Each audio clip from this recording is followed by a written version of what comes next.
नमस्कार दोस्तों, जय महाकाल, जय माता शमशानी।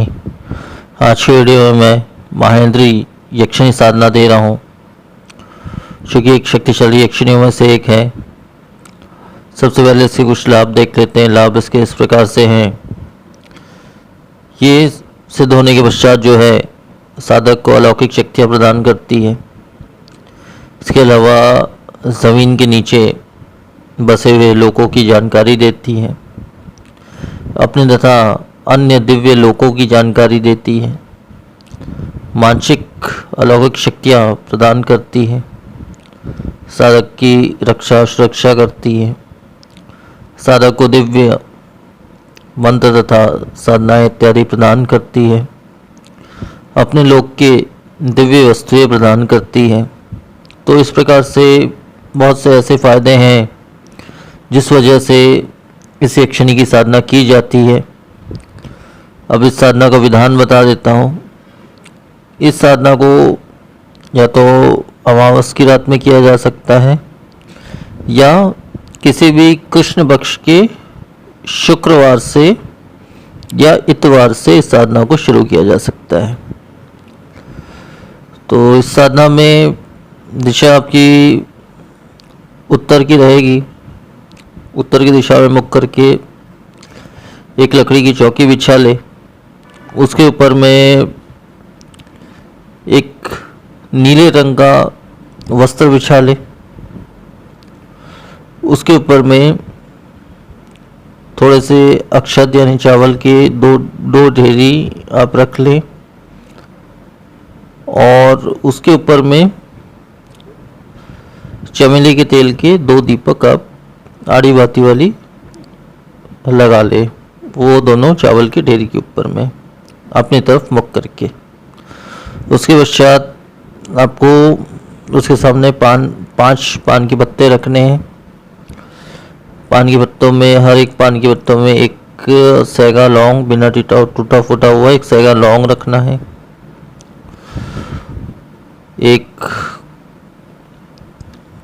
आपको कच्ची सुपारी रखनी है। सभी पान के पत्तों में एक कच्ची सुपारी रखनी है बिना टूटा फूटा हुआ,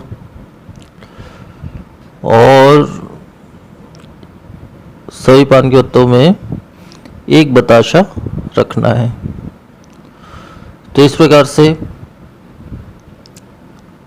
आपको आसन में या कमल का पुष्प अगर आपको मिलता है तो कमल के 2 पुष्प आप अर्पण कर दें। अगर नहीं मिलता है तो लाल रंग के कोई भी पुष्प आप अर्पण कर सकते हैं।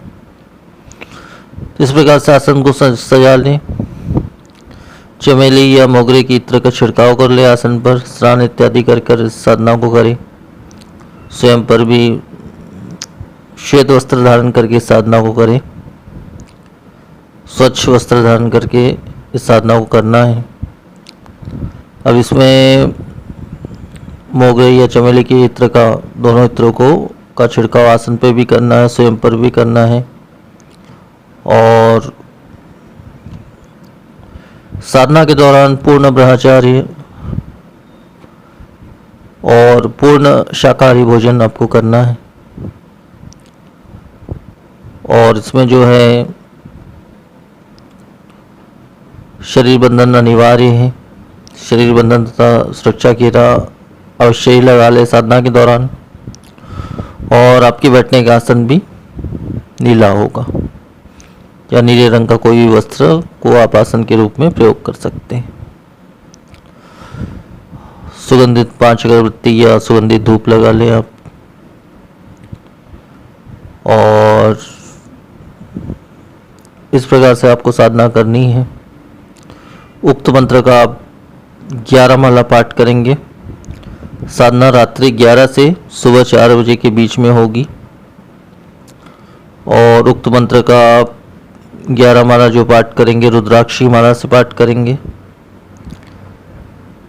आपके गुरु हैं तो सबसे पहले तो गुरु मंत्र का 108 बार मतलब 1 माला आप पाठ कर लें। उसके पश्चात जो है अगर गुरु नहीं है तो शिव को गुरु मान करके शिव मंत्र का किसी भी शिव मंत्र का 108 बार पाठ कर ले, 1 माला पाठ कर ले। उसके पश्चात इस सूक्त मंत्र का आप पाठ करें। इसके मूल मंत्र का जो मैं आपको बताने वाला हूँ। इस प्रकार से आपको साधना करनी है। लगभग 6 से 9 दिनों के अंतर्गत ये साधना आपकी सिद्ध हो जाती है और ये शक्ति आपकी प्रत्यक्ष हो जाती है। शक्ति जब आपकी प्रत्यक्ष हो जाए तब इसे वचनों में बांध लेना है। ऐसे शक्तियों से किस प्रकार से वचन लिया जाता है ये मैं पहले की वीडियो में बता चुका हूँ, वहाँ से आप देख सकते हैं। किस प्रकार से उससे वचन ले ले और स्वयं भी उसे वचन दे दे, तो इस प्रकार से वो शक्ति हमेशा के लिए आपके अनुकूल हो जाती है, आपके वश में हो जाती है। उसके पश्चात जैसा भी कार्य आप उससे करवाना चाहे आप अवश्य ही करवा सकते हैं। उसी मंत्र के द्वारा उसे बुला सकते हैं और कार्य अपना करवा सकते हैं। और इच्छित भोग, जो भी भोग आपको चढ़ाना है या शक्ति जो भी भोग आपसे मांगती है, सात्विक भोग भी मांग सकती है, तामसिक भी मांग सकती है, क्योंकि ये यक्षिणी है। यक्षिणी कई प्रकार की होती है, लेकिन ये जो यक्षिणी है ये अधिकांश सात्विक भोग ही मांगती है। लेकिन फिर भी अगर तामसिक भोग मांगे तो आपको तामसिक भोग उससे अर्पण करना होगा, या वो आपके ऊपर निर्भर करता है कि आप किस प्रकार से उससे वचन लेते हैं। जिस प्रकार से भी आप वचन लेंगे या वचन देंगे उसको कि मैं फलानी वस्तु या फलानी चीज़ आपको अर्पण किया करूँगा, तो वो चीज़ आपको अर्पण करनी होगी। तो इस प्रकार से संपूर्ण विधान है। और वो विशेष मंत्र बता देता हूँ। मंत्र इस प्रकार से है। ओम ह्रीम महेंद्री सिद्धिम मम वश्यामि ह्रौम ह्रीम फट स्वाहा। मंत्र फिर से बोल दे रहा हूँ। ओम ह्रीम महेंद्री सिद्धिम मम वश्यामि ह्रौम ह्रीम फट स्वाहा। तो मंत्र बस इतना ही है और इतना ही संपूर्ण विधान है इस साधना का। साधना संपन्न हो जाने के पश्चात आप जो भी सामग्री का प्रयोग किए हो उस सामग्री को बहते हुए जल में विसर्जन कर देना है, माला को छोड़ करके।